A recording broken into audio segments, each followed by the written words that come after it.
Queers, Novels, and Notions. I think this is working out that it's going to be my first video here on YouTube, but I'm going to be talking about my October TBR today. I look forward to having some videos in the future to kind of help you get to know me and my reading taste and, why I decided to be in this bookish space and, favorite YouTube creators, things like that. I looked into doing the booktuber newbie tag video. I'm not sure exactly how I feel about it. I didn't love all the questions, but, let me know if there's any specific tag or way you would find it helpful to get to know me. If there's a specific video I can do, I will definitely be open to doing that. Like I said though, today's video is going to be my October TBR. I love October. It's one of my favorite months of the year. I love fall. It's my favorite season, and I've been getting more and more into kind of the spooky season witchiness vibes of it all. So, to begin, I have been playing a TBR game from a YouTuber, Tori Between Pages. She's one of my favorite creators here in the bookish space on YouTube. She created this really wonderful D&D inspired monthly TBR game, and so I am on my second month of participating in that. She created a special version of it this month. It's called the Storybook Snare. So I'm just gonna start in. I'll link below her videos, both of the regular TBR game and the Storybook Snare, so you can kind of see how it works. But basically I'm just rolling to get some prompts based on different D&D monsters and other elements in order to gain XP and build up my own D&D character while reading some great books. So let's get into those rolls. Okay, now we're going to do our rolls for the Storybook Snare, which is Tori's October version of Roll for Reads. So I think I'm going to do 3 and we'll see how we're doing. Roll number 1 is an 11. Okay, so my first roll got me an 11. If you see me looking down, it's because I've got my laptop open here in order to read the prompts to you and all of that. So I got an 11, which is a werewolf. It says, a werewolf is a savage predator. In its humanoid form, a werewolf has heightened senses, a fiery temper, and a tendency to eat raw or rare meat. Its wolf form is a fearsome predator, but its hybrid form is most terrifying. A furred, well-muscled humanoid body with the head of a wolf.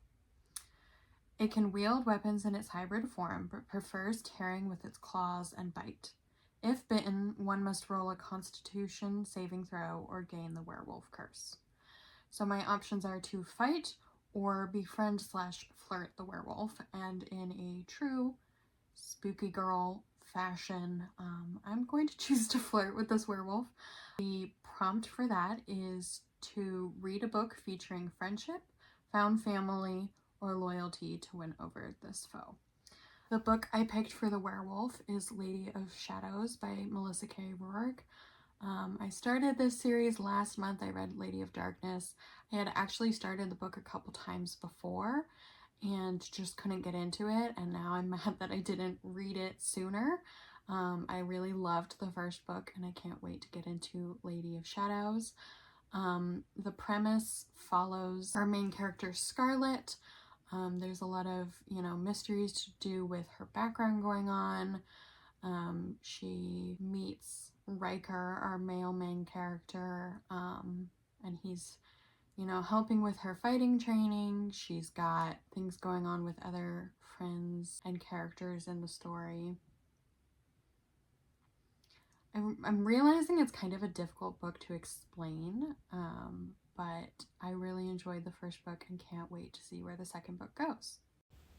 Hi friends, Editing Claire coming to you live with a TikTok filter because I cannot be bothered to put on makeup while just editing this video. So I realized I really hate how I described Lady of Darkness here because it was actually a really good book, and I'm learning in editing this video and watching myself back, like talking about books, that I'm really quite bad at describing them when I feel like the slight pressure of trying to do that in a video.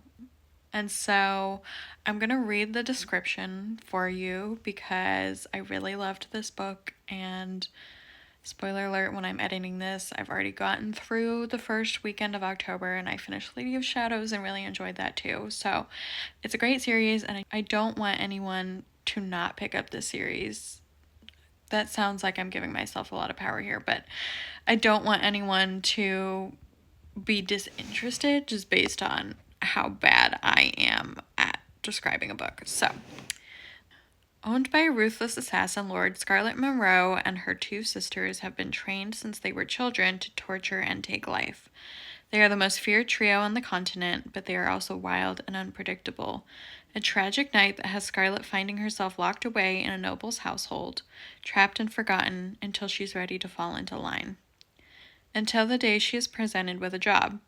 If she completes the assignment, her payment will be something she has coveted for 10 years, revenge against the Fey Fire Prince who brutally killed her mother 10 years ago.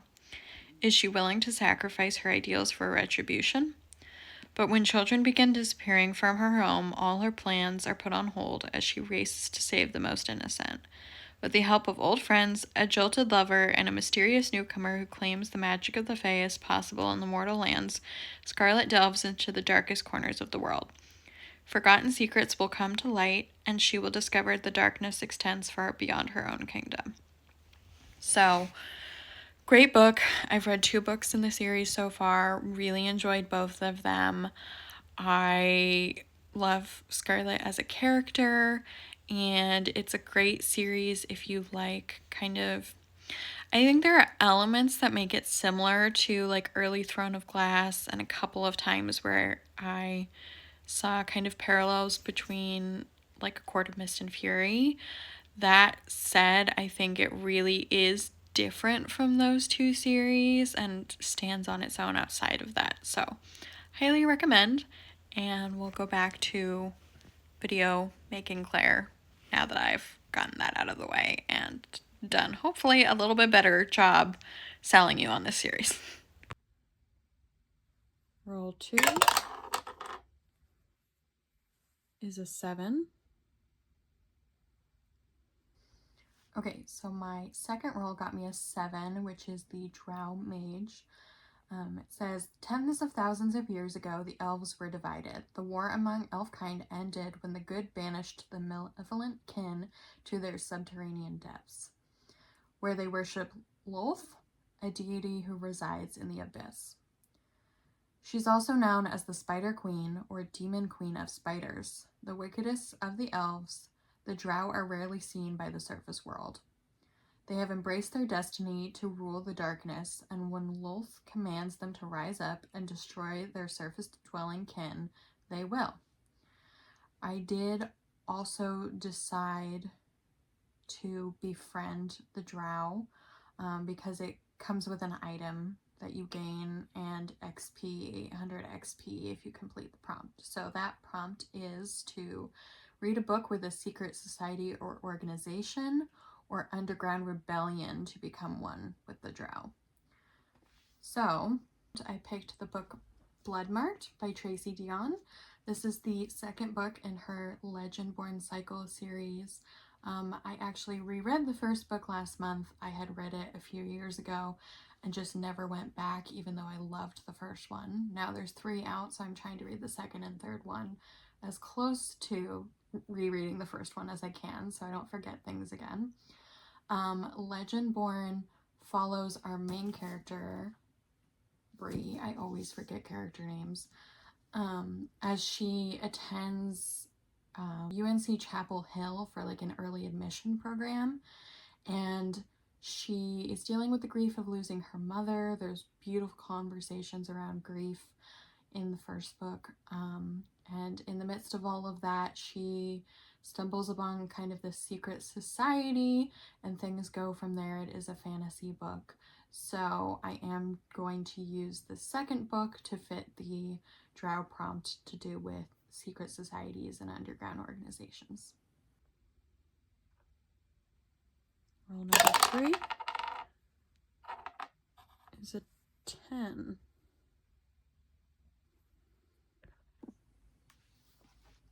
Okay, so my third roll got me a 10, which is the Harpy. Its sweet song has lured countless adventurers to their deaths, drawing them in close for the harpy to kill, then consume. A harpy has some bird-like features mixed with humanoid features. To hear a harpy's song is to hear music more beautiful than anything else in the world. A traveler that succumbs to the entrancing effect of that singing is compelled to plunder toward its source. The prey can be lured over cliffs, into quicksand, and other traps to get stuck and make it easier for the harpy. So I chose to fight the harpy this time, and that prompt is, in an aim to escape this deadly enchanting song, you run away from any hint at music in the air. Read a fast-paced, high-stakes, unput-downable book to run like the wind. So for this book, I am going to read Clockwork Boys by T. Kingfisher. I don't know a whole ton about it, but I know that it is set. T. Kingfisher has a few different fantasy books and some consider fantasy romance books, and I did find a reading order online that suggests reading Clockwork Boys and its sequel before reading Swordheart and then all of the Paladin books. So I'm really excited to get into T. Kingfisher. I don't believe I've read any other T. Kingfisher books, so I look forward to reading that and starting that fantasy book. It's only about 200 and something pages, and it, according to Storygraph, it's fast-paced. So I'm excited to finally get to some T. Kingfisher books in order to defeat the harpy. From there, I decided that 3 wasn't quite enough for my TBR, so I rolled another 2 times with Tori's regular Roll for Reads D&D game to add a couple more prompts to what I've got going on this month. So I decided I'm going to do a couple rolls from Tori's regular Roll for Reads TBR game. The other one is kind of like a special, it's a special edition version that she added this month. So I'm going to do a couple rolls from the regular game. Actually, I think I need a d20 for this. So I got number 14. So my first roll was a 14, which is the Glabrezu. I'm sure I'm pronouncing that wrong. It says, the Glabrezu takes great pleasure in destroying mortals through temptation, and these creatures are among the few demons to offer their service to creatures foolish enough to summon them. Although Glabrezus are devastating in combat, they prefer to tempt victims into ruin using power or wealth as a lure. Engaging in guile, trickery, and evil bargains, a Glabrezu hoards riches that it uses to fulfill promises to short-sighted summoners and weak-willed mortals. The prompt is to read a book with a morally gray love interest, a dark romance, or a trickster or beguiling character. Reading a book like this will help to learn this demon's true name and then take control over it. For this prompt, I'm going to be reading Hollow Heathens. This was one of my priority reads for October. I believe it's kind of a dark, gothic, more modern day romance, and I think the main love interest is morally gray. It's got kind of those gothic, spooky vibes, and it's really highly recommended by Bailey at Books with Bailey on YouTube and Instagram. She's another favorite booktuber of mine. And I knew I wanted to prioritize this during the spooky season for all of those spooky gothic vibes. We'll do one more at least. 10. And for my final roll for Reads, I got the Empyrean, which is number 10. The Empyrean are the celestial children of the gods of the upper planes. They are universally beautiful, statuesque, and self-assured. An Empyrean can experience deity-like fits of serenity or rage. It can affect the environment around it by its mood. They are immortal, meaning they do not age, but they can be slain. Because few Empyreans can imagine their own demise, they fight fearlessly when drawn into battle, refusing to believe the end is upon them even when standing at death's door. Fighting this creature will help me gain 32,500 XP, which is quite a lot. And there's 2 prompts for this. So read a book that contains themes of self-esteem or confidence, a character struggling with their self-esteem, or a character that's too confident or cocky to get into the Empyrean's head. And then prompt number 2 is a book over 450 pages. So for this game, Tori did say we could double up on prompts. So for these 2 prompts, I'm going to read The Once and Future Witches by Alex E. Harrow. This is a book I've had on my physical TBR for a really long time, I'm talking years. And I keep saying every year I'm going to prioritize it during October for the witchy, spooky vibes, and then I never actually get to it. So this year I'm going to read it based on just kind of basic Googling. This book fulfills both prompts. It's over 500 pages, so it definitely fits that over 450 pages requirement.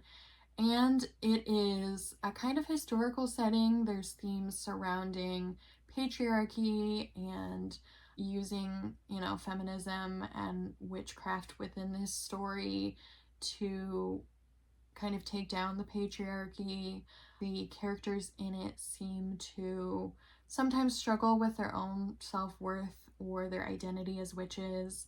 And so from what I can tell, this will be a good book to fulfill that prompt about characters struggling with themes of self-confidence. Let me just read you the blurb. In 1893, there's no such thing as witches. There used to be in the wild, dark days before the burnings began, but now witching is nothing but tidy charms and nursery rhymes. If the modern woman wants any measure of power, she must find it at the ballot box.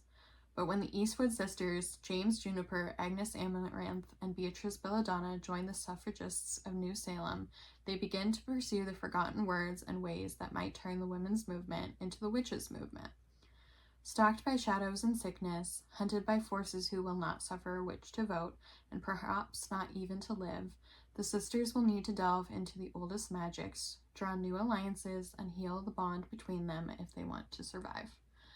Sounds incredible. I've been meaning to read it for years. I want to try books by Alex E. Harrow, and I'm telling myself I'm not allowed to read or buy any others by her if I haven't read this first, since I've had it for so long. So yeah, kind of historical, set in this town of New Salem, which is perfect because I am going to visit the town of Salem this fall, which I'm really excited about. Trying to read a couple reads ahead of time to get me into that mood. So this is perfect for those 2 prompts, and I can't wait to read it. Okay, so beyond those reads, I'm participating in 2 readathons this month. The first one is the historical fiction readathon. I'm starting to get more into historically set books, trying to read more historical romance. I like kind of historical romantic-y set books, so this felt like something up my alley. This readathon takes place from October 13th through the 19th, and there's a few different prompts. The first is to read the group book, which is Upon a Starlit Tide. I don't know too much about this, except that it's historically set. There's elements that are inspired by both The Little Mermaid and Cinderella. I believe there's, some seafaring elements on the water, or maybe even pirates, I'm not sure. There's fae at play. It's not a book that I had heard about until I decided to participate in this readathon, but I'm gonna go into it with an open mind and hope that I really enjoy it. I can double up on prompts for this readathon as well. So for a gothic historical and a book with horror elements, I'm reading The Poisoner by Ivy Ophelia.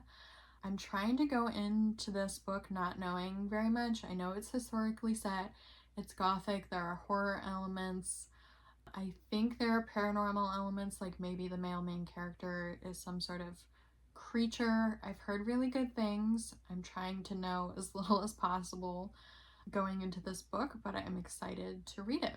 For a host's book rec and a book featuring magical realism themes, I'm going to read the first Outlander book.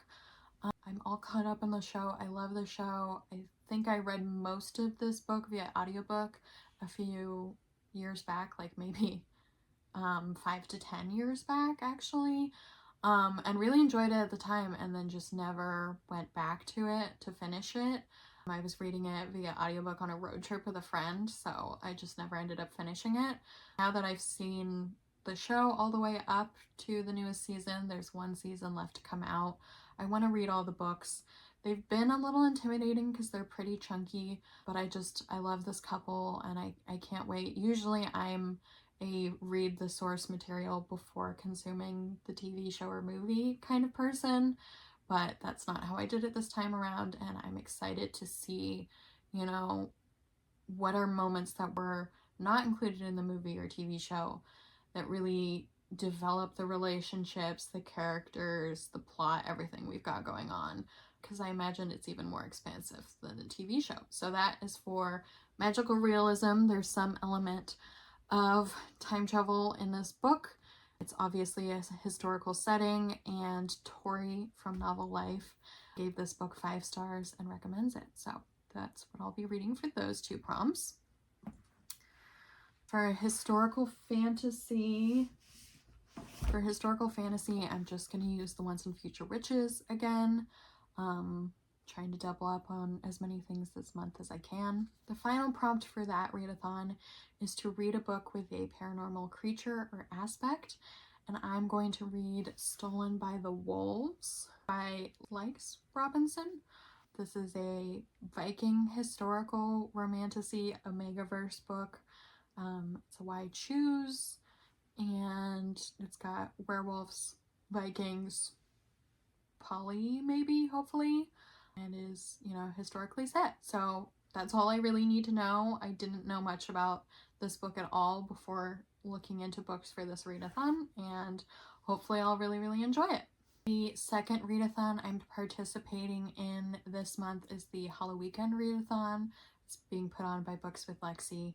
She's done it a few years in the past, but it sounds like it's changed this year. This is my first year participating, and it's using a smaller version of her TBR board game where we're going through a house and different rooms and trying to get out of the house. You're investigating each room in the house during a weekend of the month. So we have 5 weekends this month and 5 rooms to investigate. And so I'll insert here my role for the first weekend, so since it comes up pretty quickly in October. Okay, so I have my map set up for the Halloweekend readathon. I printed it in black and white, which feels kind of fitting because it's a little bit spookier, I think, sort of, whatever. But also because printer ink is not cheap. So, Lexi said we could do 1d6 or 2 to get through the rooms, but I feel like to some extent 2 is going to be too much and 1's going to be too little. So I'm doing a 6-sided die and a 4-sided die together. We'll see how that goes for me. Okay, 2 4s, so a total of 8. So let's see where we can go. I'm gonna go up to try and get into the kitchen for the following weekend. So we'll go 1, 2, well. So I've just realized I'm trying to, at least for this first weekend, visit the ghost and get the item. So I'm going to work under the assumption that if I just like touch those squares, even if I don't fully land on them, that will count. I'll see how Lexi and everyone else does it once more videos come out of people playing the game, and if I have to adjust further weekends, I will. But we have an 8, so I'm going to go 1, 2, 3, visit my ghost. 4, 5, 6, 7, 8. And we'll end there for that roll. We've seen the ghost, we've gotten the item. Okay. And we'll leave it there. And then the following weekend, when I go into the kitchen, we'll do that. We'll do the next roll to get into the kitchen and see how far in we get on that roll.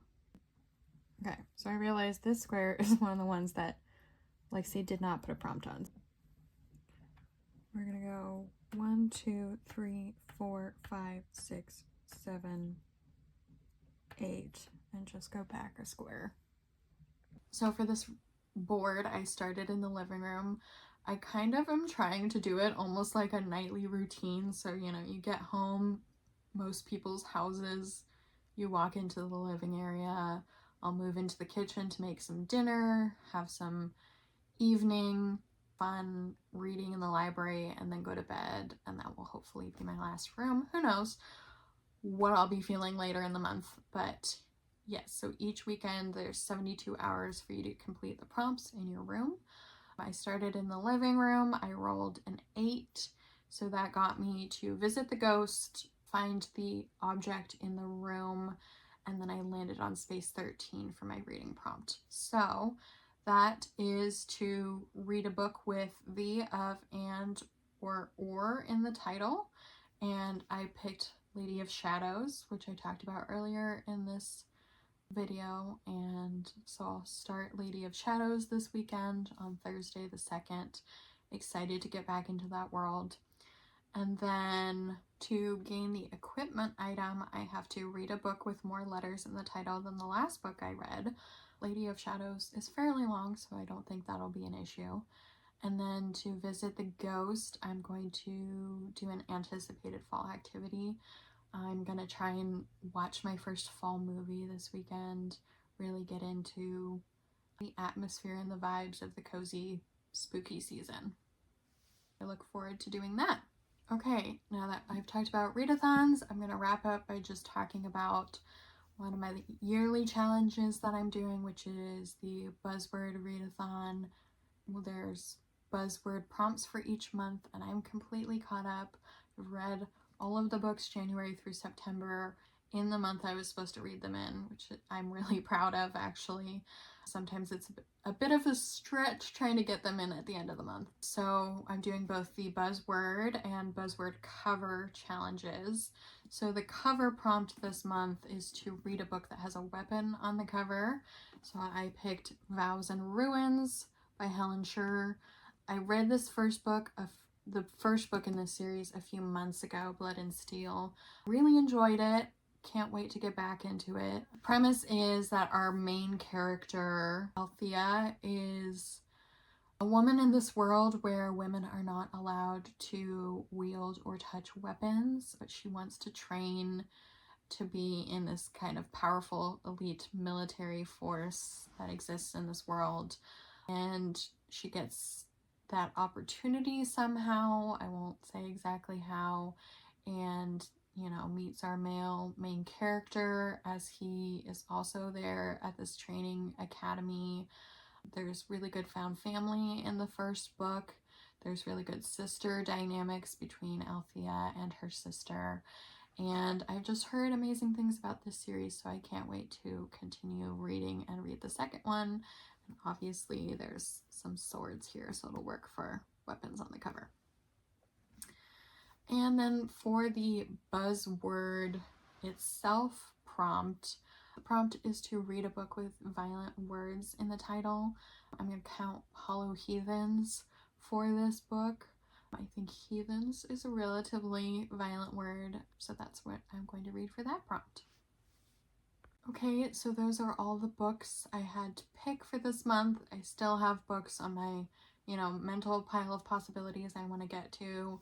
I want to read Anathema by Carrie Lake. That is the book for one of my in-person book clubs, as well as some booktube fable book clubs are reading it this month.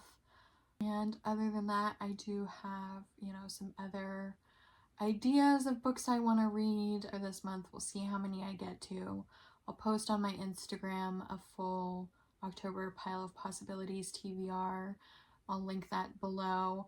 And then also I have my own kind of short TBR game that I'm going to be playing each month and putting that video on TikTok and Instagram Reels. So I'll link both my Instagram and my TikTok below so you can go and watch that video as well. I'm so excited to be here in the bookish space. I've been here, you know, kind of quietly in the background on my own watching people for years, and I'm really excited to get my channel up and going, and I'm excited to connect with as many new bookish friends as I can. So please like, comment, and subscribe. It would be really helpful for me, and, you know, comment a book you're looking forward to reading this month. If there's anything on my TBR that you're also reading or that you loved, please let me know. And I will see you next week in the next video.